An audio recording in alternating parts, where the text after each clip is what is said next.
You're listening to the REI Marketing Nerds Podcast, the leading resource for real estate investors who want to dominate their market online. Dan Barrett is the founder of AdWords Nerds, a high-tech digital agency focusing exclusively on helping real estate investors like you get more leads and deals online, outsmart your competition, and live a freer, more awesome life. And now, your host, Dan Barrett.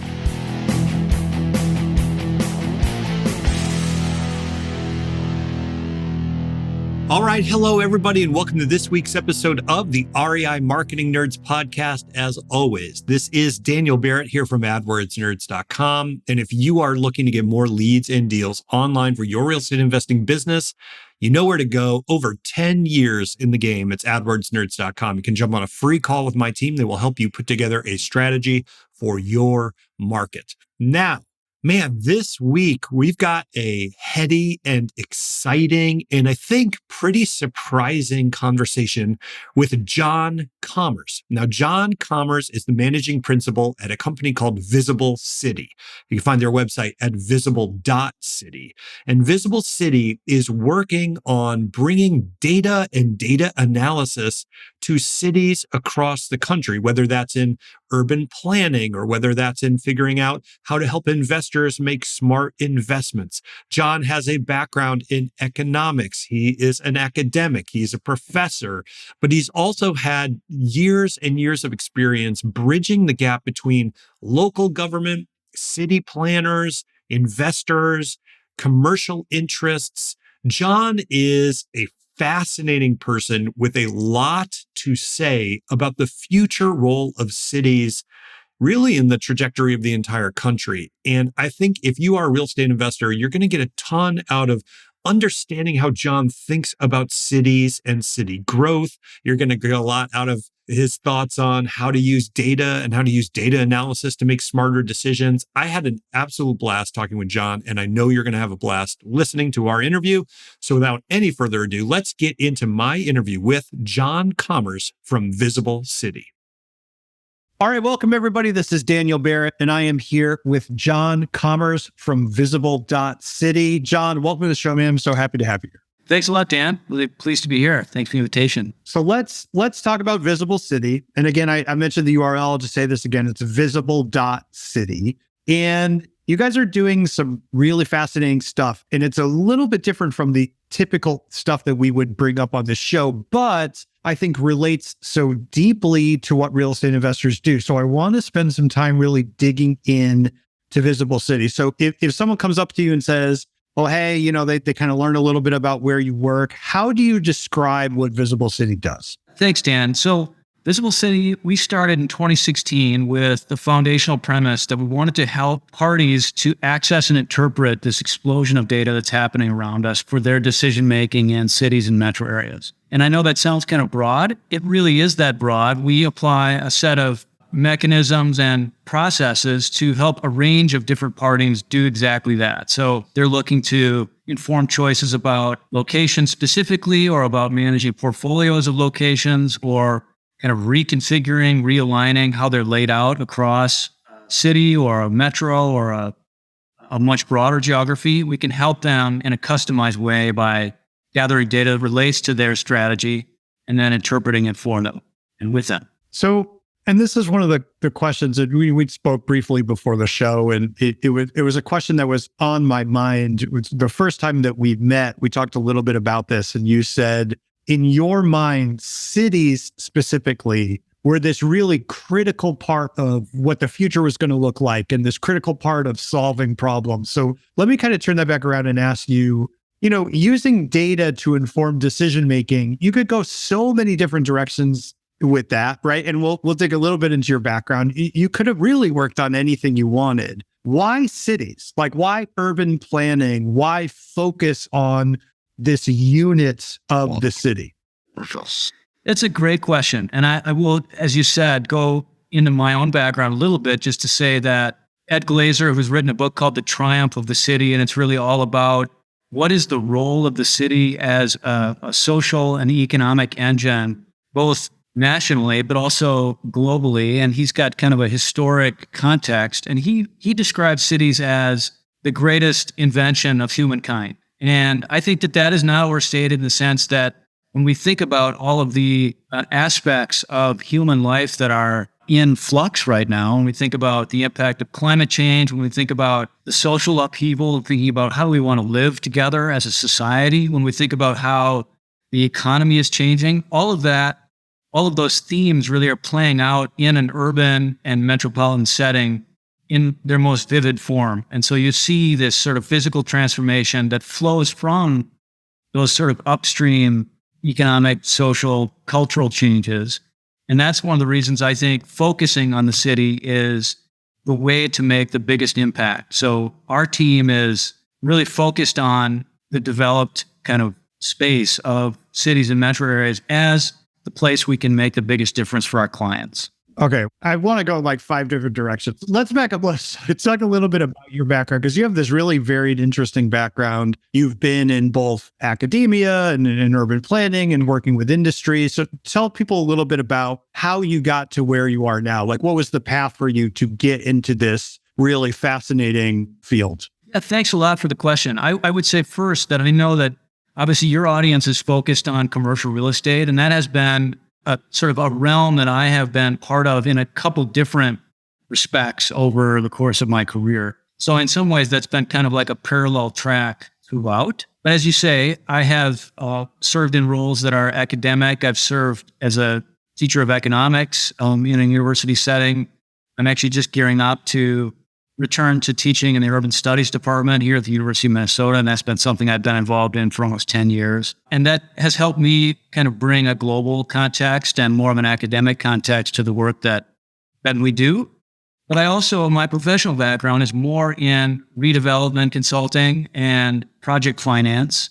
And then most recently, since 2016, as I mentioned, when I founded Visible City, really diving much more deeply into this question of how do we use analytics to create insight that otherwise might be obscured. And that's been work with public agencies, with private parties, lots of developers, property owners, operators, and then also with some larger nonprofits that have an interest in those kinds of themes as well. But yes, as you said, I've also played a handful of civic roles that, again, have brought kind of another set of perspectives about how and why data can make a difference for organizations. And most recently, I was an appointee to the Metropolitan Council, which is in Minneapolis-St. Paul's region, a metropolitan planning organization. So it manages across 7 counties, everything from wastewater treatment to regional planning, transportation planning, operates Metro Transit, which is the transit agency, and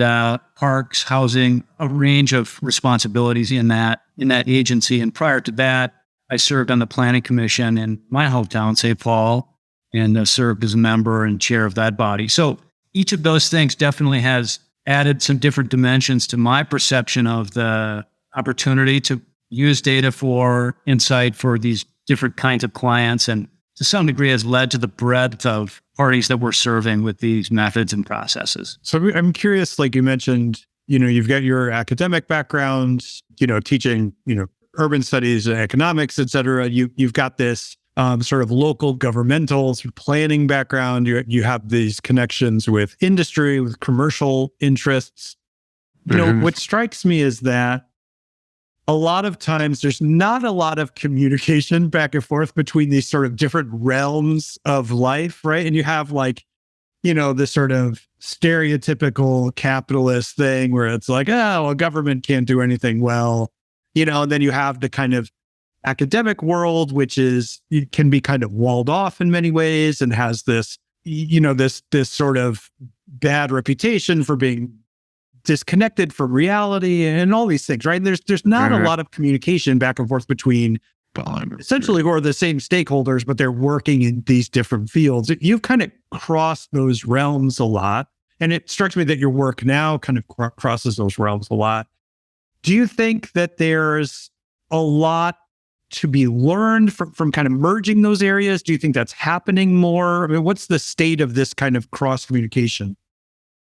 It's a great question. And I would say that question, Dan, has been one that has kind of woven through my career for many years now. And I think, for example, before Visible City, the redevelopment consulting that I was doing was very often on behalf of a private party that wanted to understand and move through public process, or it was for a public agency that wanted to more effectively kind of gauge and work with the private marketplace. And what I found most often was that the level of interdependence between those two segments of the community or the marketplace is typically much higher than either party individually acknowledges or maybe even sees. And I think very often, you alluded to this, I think it's much more about language and about kind of the basis of measurement than it is about proximity. And what I mean by that is like maybe the public agency is using the equivalent of a color wheel to measure the conditions, and the private sector is using the equivalent of a yardstick. And it's sort of like, yes, they're both ways of effectively measuring what you see. They could each be used interchangeably on some level, but if you only use one, you may miss some observations that could be gleaned from the other. And the course that I teach at the University of Minnesota is about public-private sector interaction. So I don't focus only on collaboration or on partnership, because that's only one part of the story. It's also about interdependence. It's about mutual misunderstanding. It's about parallel play in some cases, or sort of, mutual ignorance. And the reality is that when you go into an urban space and you look around, and I actually do this physically with my students, I think it's a challenge to really call out exclusively private and exclusively public impact or initiatives or dynamics. The reality is, just based on the way that we have structured places, urban places, there's so much interdependence, not only in a physical sense, but in a legal sense, in a kind of shared responsibility sense, in a market demand sense. All of these things relate to public and private. And so Visible City, part of the insight that we try to generate for clients, whether they're public or private parties, is to really help them use metrics and use analytics to tease out those interdependencies so that whatever their goal might be, they can really push in a magnified way toward their goals, recognizing how they can essentially maneuver using public and private kind of tailwinds, if you will. Want to find motivated seller leads online, but don't know where to start? Download our free Motivated Seller Keyword Report today.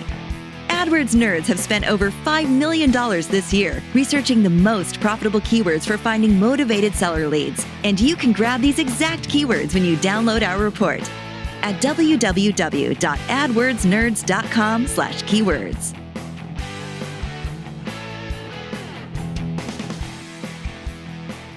So let's make that concrete, because first of all, I really like the idea that you were kind of saying there, that it's this is sort of public, private, academic. They're almost more like linguistic cultures than they are like sort of that just a lot of miscommunication there. So let's talk about, and you could pick an example maybe from the Visible City specifically of a time where you guys were able to sort of enable more of this communication, or maybe a project that you recently worked on that kind of demonstrates this approach, because it does strike me that it must be a really powerful thing if you can align those in some ways. So what's an example of a time that Visible City worked on a project like that? Yeah, that's a great question. I think that some of the work that we do is around kind of site selection or site evaluation, and we describe it as intelligent search. Often it is relating to a client that might have a portfolio of locations that they want to evaluate. So maybe they say, we've got 20 locations, 5 of those perform really well, 10 are middling, and 5 perform poorly. Can you help us dissect what distinguishes the 5 superstars from the 5 laggards so that we can duplicate the former and avoid the latter? Yeah. And so, as you said, to make it concrete, I think about, for example, some of the evaluation that we would do in that setting is to think about, okay, what is the trend in terms of foot traffic. So we might use anonymized mobile phone data to gauge and compare all of those 20 locations against each other. And we can also look at other locations, direct competition, et cetera, be able to create kind of an understanding of what are the ingredients of the success of those 5 superstars. Or maybe sometimes clients want to include their competitor superstars. They might say, we really aspire to have holdings that look like or perform like these. Okay. Help us again and inform ourselves about the ingredients of success at those locations. And so, as you said, you might look at patterns that are behavioral. So foot traffic, scooter usage, transit or car driving patterns, all those kinds of things that are behavioral. And then we might look at the physical aspect. What's the accessibility? What is the sidewalk width? What is the, all of those physical characteristics that may also have a role to play. And then critically, the context. So really thinking about if we say within a 10-minute walking distance or a 20-minute driving distance or whatever it might be, let's compare the space that surrounds this site to other locations. And I should mention that sometimes it's a 10-minute walking distance. Sometimes it's within a 2-minute walking distance. We want to really zoom in and understand what's the fine grain within this space and how does the demography or the building permit activity or other kind of market signals, how do those compare across these locations? And so that's a handful of examples of how we might go about some of those kinds of questions. There's behavioral and there's physical and there's other elements too, like, delinquent property tax or other elements like that might be useful in helping a client navigate. It's interesting, right? Because cities are one of the sort of classic examples that people will typically trot out when they start to talk about systems theory or complexity or complex systems. They start to say a city is a good example of, you change any element in a system and it affects every other element. And there are these emergent properties, right? I always think about, there's that sort of classic example of like, how does the flower district emerge in a given city, right? And it's like, well, one guy opened a store and then another guy, then another guy. Now there's just 50 of them all in a row, right? So how do you and your team at Visible City think about complexity with something like urban planning or the sort of city work, in the sense that like there's so many different stakeholders and there's so many overlapping systems of causality? How do you start to pry apart that sort of cause and effect relationship? Or is it that you don't really try to do that, you just try to sort of navigate your way through it? Does that make sense as a question? It really does. Yeah. And I love that you bring complexity theory into the mix, because I do think that one of the things that makes cities so high potential is that there are so many ingredients at play at one time. And so that makes it resilient or durable. One of the reasons that I think they're sort of magnets for investment. It also is one of the things that makes them difficult to really, fully understand. What are the dynamics? The sort of famous studies of the textile concentration in Manhattan. Why exactly is that happening? We have a certain sense of what those key ingredients are. I mean, there's workforce aspects to that. There are kind of these economic cluster effects where you've got supporting, professionals, you've got supporting infrastructure, you've got these pieces in place that make it more cost efficient to operate in a space where there's others with similar needs or interests. But the answer to your question is yes. The kind of implications of complexity theory are very much on our mind. And one of the things that leads us to do is cast the net much more widely, typically speaking, than our scope actually would suggest initially. So we're a little bit different in the marketplace from many of our rivals in the sense that we don't have like a subscription that we sell and we just say like, here, you plug and play and this will generate the answers for you. That's not really our method. Those exist and those work really well for certain segments of the marketplace. But our focus is when clients have a more multi-layered or multi-dimensional, maybe longer term set of challenges and questions and opportunities. In the first step we undertake with them is really to conduct an intensive listening session to really make sure that we understand not just the questions they're articulating, but also the questions that we think might be kind of upstream from the questions they're asking. Once we do that, then we begin to cast the net, as I said, very widely. And we do that because we recognize that even though, we work under the banner Visible City, there are things that we have blind spots as well. And there are things that we may not recognize or register. The value we can bring, I think, is bringing everything into the mix that we can think of, processing, evaluating, interpreting that, and then bringing findings to our client, which typically speaking, challenge some sense of their understanding of the space. That's really where we're delivering some value, is disrupting aspects of their perception of the space in order to give them a stronger basis for their next round of decision-making, short-term, long-term. Yeah, that's true. I really like, so you mentioned a little bit about your business model, right? Which is, correct me if I'm wrong, right? But it's much more almost like agency focused in the sense of you're collaborating and working closely with your clients rather than, like you said, like some of your competitors, it's just you're basically buying access to a database and there you go, right? So yes. One of the things I wanted to ask about, this is, we're sort of very, very high level now, but this is where I like to nerd out. So you're gonna have to bear with me. Okay. But I want to talk about using data to help people make decisions, particularly people who are not maybe the most analytical, or maybe just don't have a super deep background in analytics, right? Which most of us don't, myself included. And even in my own sort of space, right? So the marketing world, the real estate investing world, with data sets that are many orders of magnitude less complicated and complex than the ones that you are dealing with, we have found over time that we have to be careful about how we present data to people, because people are trained to sort of notice sharp changes in one direction or the other, and they often don't know enough to account for, well, hey, like just statistically, you're going to get a lot of ups and downs. Over an average, it'll even out. But we have to do a lot of work to explain data, even for a very simple data set, right? So when you guys are using data to drive decision-making, let's say for,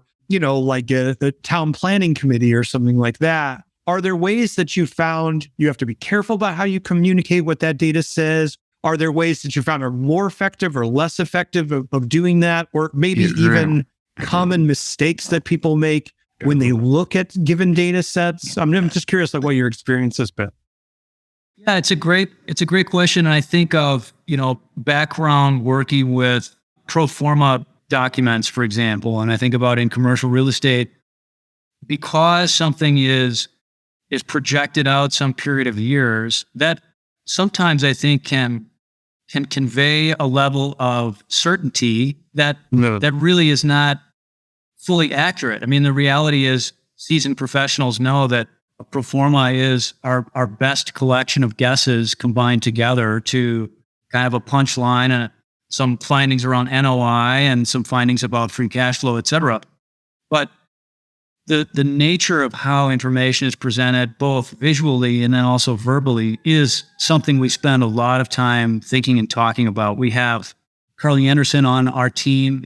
Her title is lead cartographer and project manager, and she focuses a lot of attention and focus on how exactly to present geographic information in a way that is clear and adheres very closely to the underlying data, the data set, and the interpretation that we're trying to convey for our client. And that is a really essential role because we're visual people, and we oftentimes are working with others who are visual.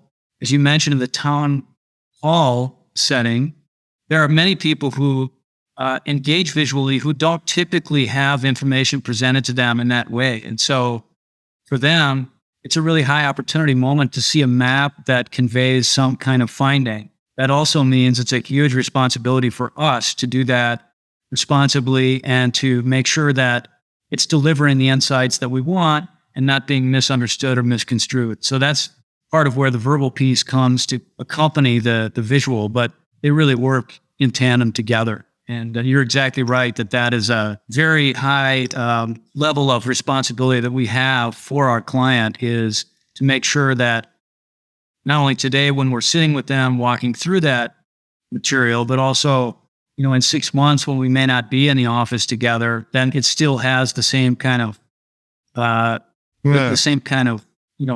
resilient value for them, and that it makes sense just as much as it did when we talked about it directly. Yeah, I didn't even think about that, right? But you're not always going to be there in front of the map to gesture and say, this is what this means, right? But it strikes me like we all have these almost subconscious sort of visual schema that we rely on, right? It's like red is bad, for whatever reason, right? So you have to be very careful with that. I love how much care you guys bring to that whole part of what you do. Hey guys, hope you enjoyed part 1 of this episode. It's just too good to limit to one show. Join us next week to hear the rest.